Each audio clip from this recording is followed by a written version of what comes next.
We focus on the individual on this program, but right now we're going to make a shift and talk about businesses. You'll see why in a minute and how it relates to what we talk about regularly on the Dream Power Show. You see, in the old way of thinking, most businesses were run in an authoritarian fashion. The company made the rules, the boss was the undisputed leader, and if you didn't like the way things were going, you had one choice: go along or get fired. However, there are companies out there who have come to see that happy employees are productive employees. They realize that success is more about analytics and business strategies, and many of them have turned to my guest, wellness consultant Alisha Leytem, for help. Alisha works with companies to advise them on how to create workforces that are healthy and specifically tailored to the well-being of the organization. She's the author of the book, 6 Gold Keys to Well-Being, a guide to unlocking a happy and healthy life, and she hosts the podcast, Unlock Your Well-Being. Welcome to the Dream Power Show, Alisha. Thank you so much, Debbie. That was a great introduction. Oh, well, I hope it does explain what you do. But Alisha, I want to ask you this. Do you think that most companies breed an unhealthy work atmosphere? Yes, but it's improving. It's improving. They're wanting to make changes. Okay. The last 3 years of the pandemic has ushered in the need to improve the workforce well-being, and they're really starting to make those changes internally, but it takes time and a lot of education because it requires the individual, it requires the leaders, right? The employees, the person to improve themselves, but then also internally within the workforce of how systems are run and how people are working and what the culture is like. And those things take time to improve. So it is starting to get better because of the last few years that people are really starting to understand the vital need for improvement. Well, do you think that in that way the pandemic was a blessing because it forced people to, because they had to work away from the office, and some of them come back and some of them haven't, and they see what a difference that makes? I think it was these issues were already there, but the pandemic helped us see that we can't brush them under the rug anymore, and that mental health and well-being isn't something that can just not be a priority. So it did help people understand as they're working at home, like they're alone and having to face themselves for the first time and maybe their whole lives, right? And so really understanding and seeing that within, yeah, I think that helped. Yeah. So being home brought up a lot of issues for the individuals that they never really had to deal with before then. Absolutely. That makes quite a difference. So that gets me back to the question, though. Why do you think is the most important reason why people feel unhappy at work? That's a great question. I think that people are, for a very long time, have separated their work from their personal life, and that they're two completely separate things, right? I put on my work hat, I go to work, this is who I am there, and then I turn it off and I go home.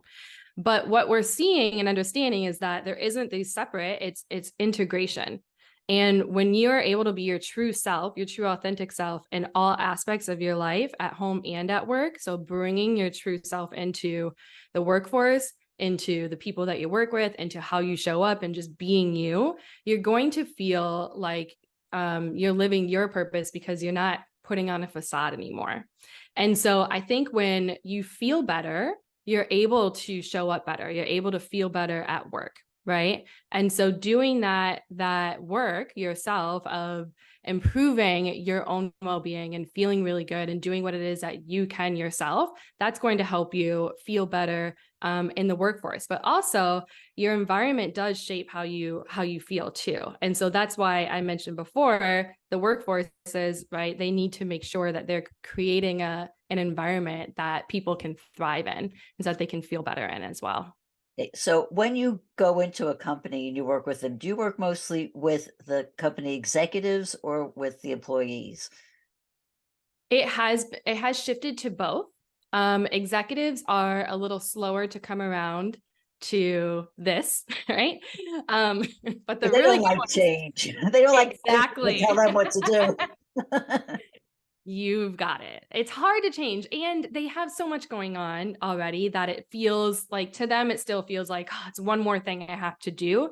What will unlock the truth for them is seeing that when they actually make this a priority, it will help them to take more off of their plate. It will help everything to work better. It'll help everyone to feel better. So yeah, I have been working more with executives, but to be honest, a lot of middle managers, because they're kind of right there in the middle. Like if we can help them understand this, then their teams, their employees will benefit from it. And then the executives will also see the changes that they're having, and it will impact them too. So it's a really good ripple to begin with the middle managers. Uh, Very important point to make there. So I am a dream life coach. I deal a lot with dreams, and dreams cannot be possible without having a good night's sleep. So you also believe that sleep has something to do with a worker's satisfaction. So tell me a bit about that. Absolutely. So I developed my own framework to well-being over working with people for over a decade, and which is the title of my book, The 6 Gold Keys to Well-Being. And my first key in the book is the key of sleep. And I've had so many people thank me for making the key of sleep being the first key, because they tend to not see sleep as important, as that vital.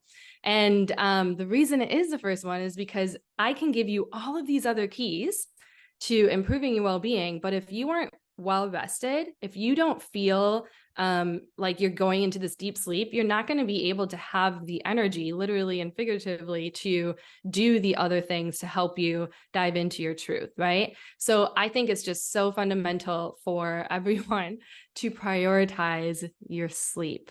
And I also believe that sleep is a spiritual practice. And so when you prioritize it, it's a spiritual practice to putting yourself first and making this a self-care ritual for you that spills out and benefits everyone around you. So when you can make that a priority, even if you just do one of the 6 keys that I share in my framework, you're going to see a ripple of positivity and change in so many other areas of your life. So do you have any advice for people on how to get a good night's sleep? Yes, I do. I have a lot.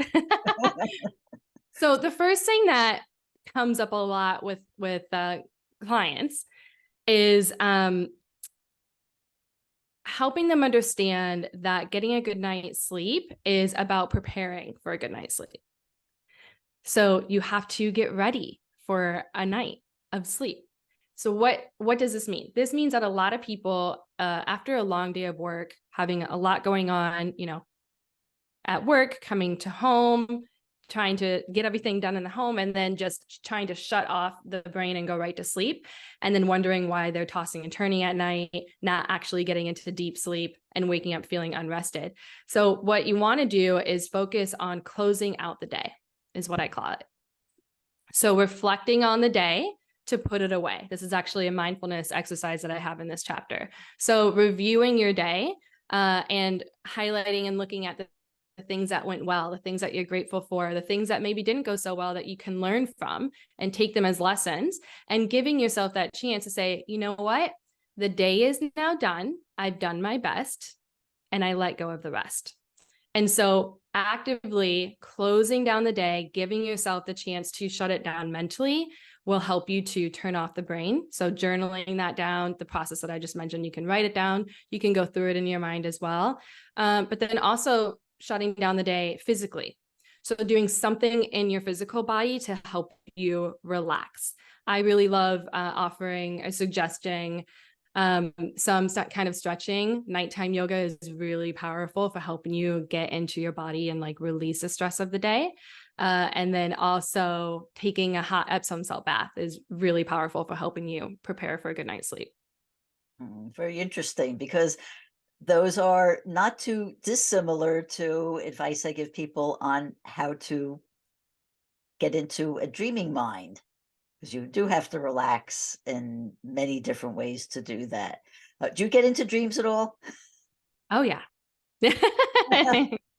Absolutely. I think that they're really powerful for helping you process and understand yourself, understand situations that are happening in your life. I mean, one of the main reasons that sleep is so important is because it helps you to process the day and make sense of things and make connections. And sometimes the way I understand it is dreams help you to do that for you. So when you wake up and remember your dream, I always like to ask myself, okay, that was a weird dream, or what was that? What's it trying to teach me? What is it telling me? What am I supposed to learn from this dream about myself and my life right now? Because it's always a reflection of your subconscious. No, absolutely.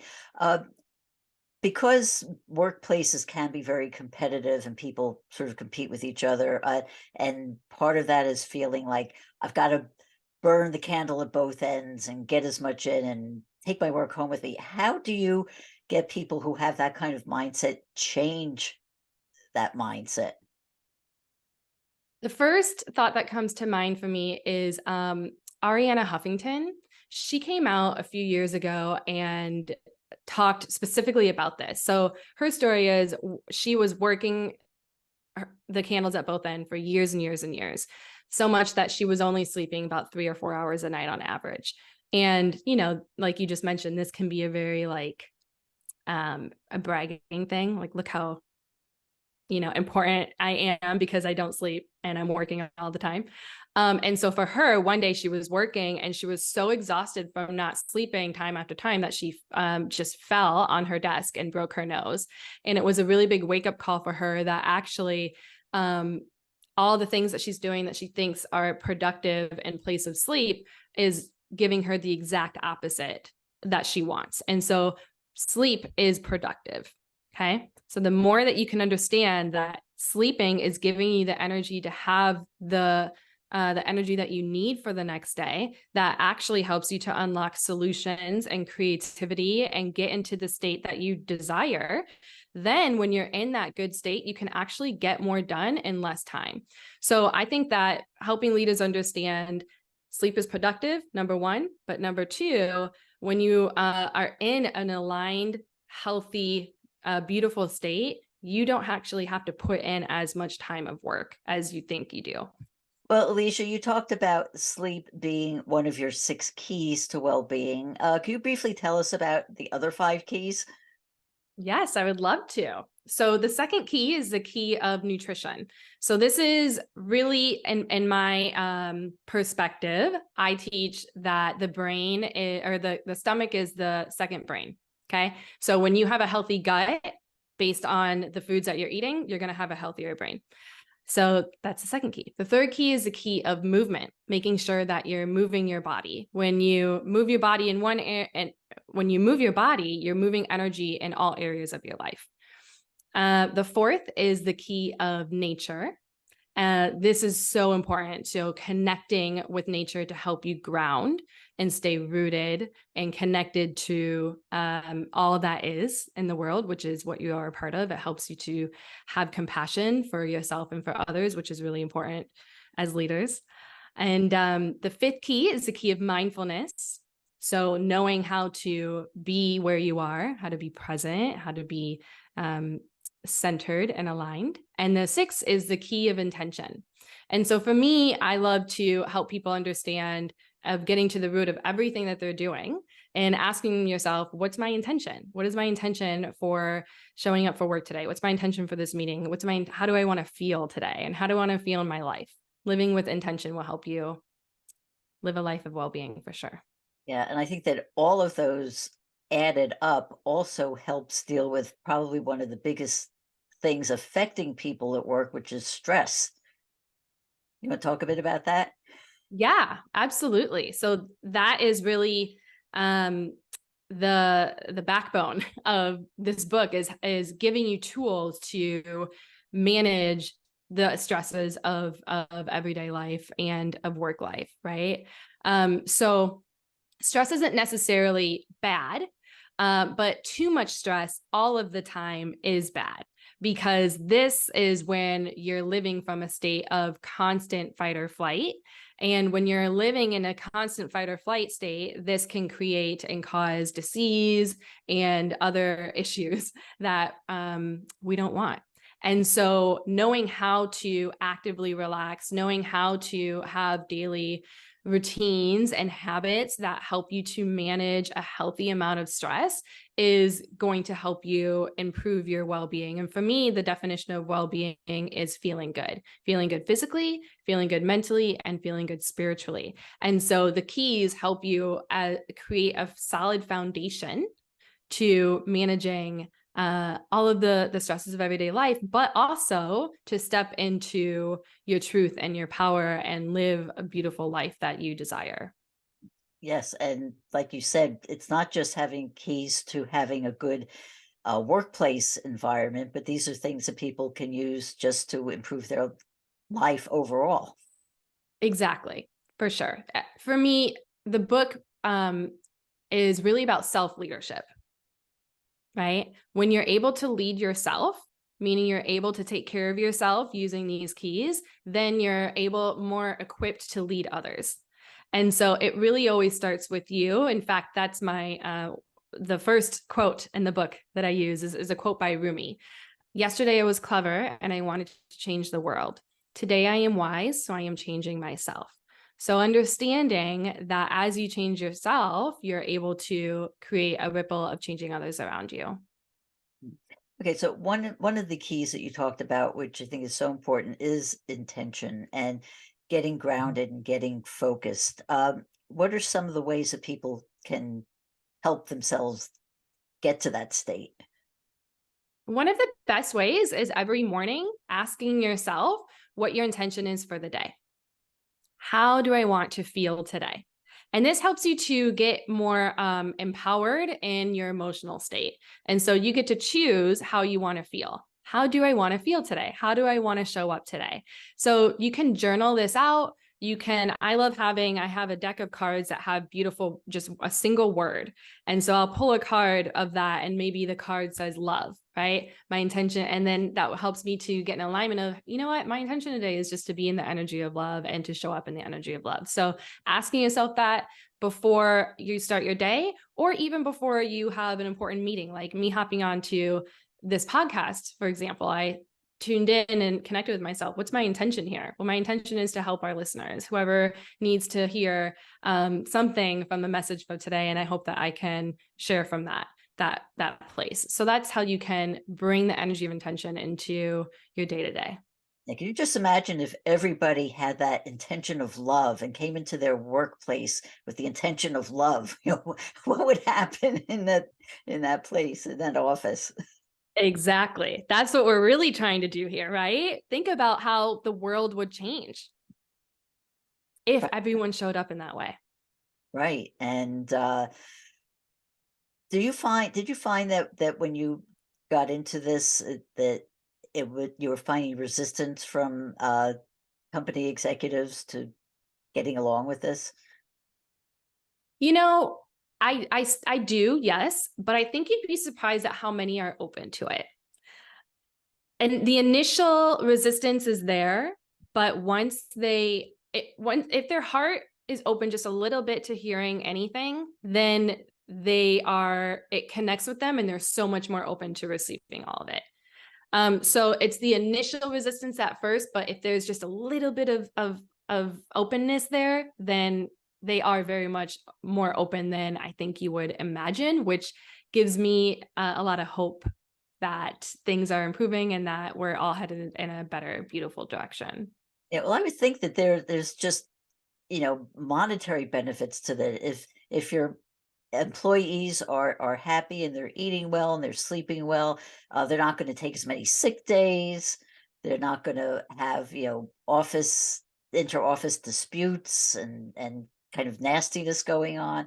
And so I would think that it would really be, just a financial benefit. So I'm wondering, are there any statistics that show that a well-being organization is good for a company's bottom line? Oh, so many. There's so many. The research in the last few years has shown how financially beneficial it is when your employees are healthy and happy. I mean, just like you mentioned, you're bang on.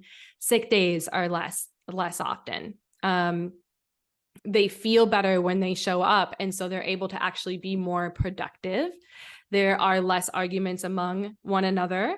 They're able to come up with more creative solutions and be focused on as solution oriented instead of the obstacles. Yeah, there's endless amounts to the benefits of having a well workforce. And also, it's just the right thing to do because we spend a third of our life at work.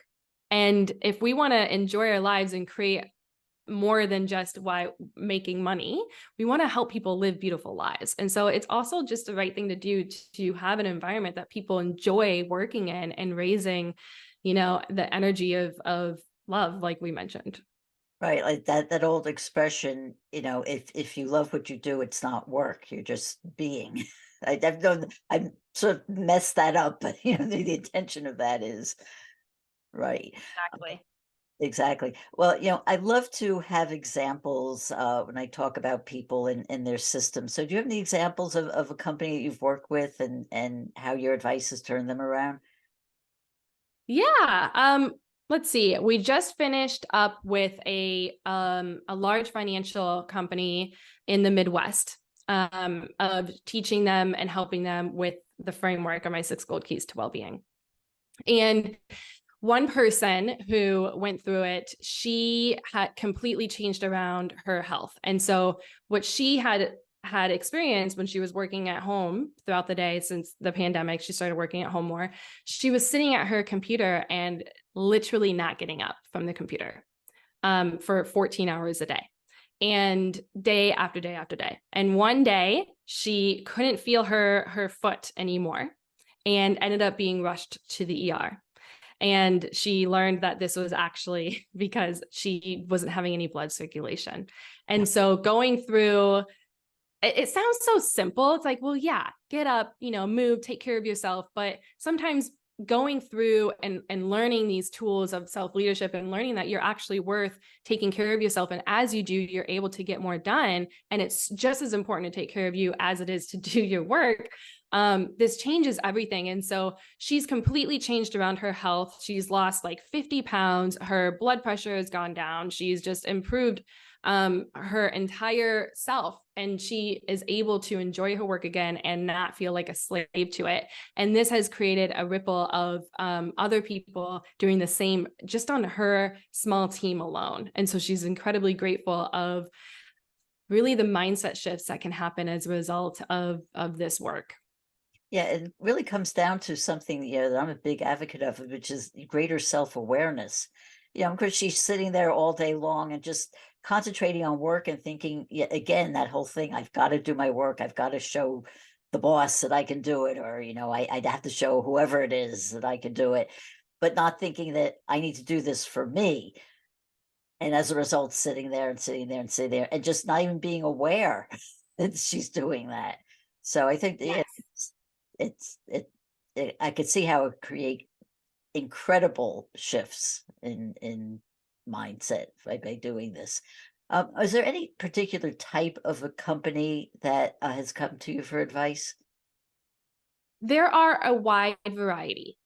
I find that it really is it just takes one person in HR or on their own team who knows and feels that it's time to work on their well-being, either as a team or culturally. And so I find that it's the person, right? And not necessarily the industry, because we are just all people. As long as there's just that one person, it's been a wide variety of them who reach out to me and say, hey, we could use your help. What can we do here? How did you get interested in doing this kind of work?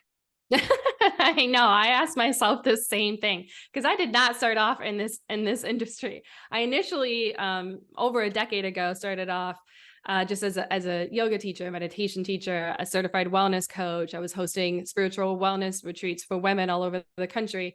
And then my husband, he was in the corporate world because I never was. And I ended up coaching some of his his coworkers, his boss at one point, and I kind of got into it that way. And then at the beginning of the pandemic, I remember everyone just freaking out, March 2020. And I said, you know what? I need to offer some meditations for everyone to stay calm. And so I just offered them to some companies that my husband was consulting and working with since he had just started his company, which is a leadership consulting firm. And so it really just began and grew from there organically. I really feel like the universe just like pulled me out of what I was doing and said, you need to take this work and bring it here. And this is what you're going to do now. So that's really how it came to be. Oh, that's wonderful. Well, Alisha, is there a final thought you'd like to leave for our audience? I think it comes back to my quote of the Rumi quote. Yesterday I was clever and I wanted to change the world. Today I am wise, so I am changing myself. I think that if our listeners are in an organization that is not prioritizing workforce well-being and you feeling helpless, just know that self-leadership, changing yourself, is going to change things around you, whether the outside is doing that themselves or not. So you have the power to improve your day-to-day yourself and what it is that you're doing. And on the back end, if you are a leader or someone who has some kind of authority or a connection to bringing in this work, and you know that this is what you need to do to change things culturally in your workforce, then be that person to raise your hand and say, hey, I think it's time that we do something, and that we really are serious about prioritizing our workforce and our culture, because if we don't do it now, we're going to be so far behind. And I think we all deserve this. So be that person who can stand up and bring that to the table. Like I mentioned, it's only going to take one person who is really the advocate for that. And you can be that person. And Alisha, how can people find out more about you and your work? We can head to my website, alishaleytem.com. It's ALISHALEYTEM. I'm also really active on LinkedIn. So you can connect with me on my personal page, Alisha Leytem, or you can follow our company page, Alisha Leytem Wellbeing Consulting. Hey, we've been speaking about creating a healthy work environment with wellness coach and author Alisha Leytem. I hope you've enjoyed today's program. If so, please hit that subscribe button so you don't miss out on any future episodes. Until next time, this is Debbie Spector-Weisman saying, sweet dreams, everybody.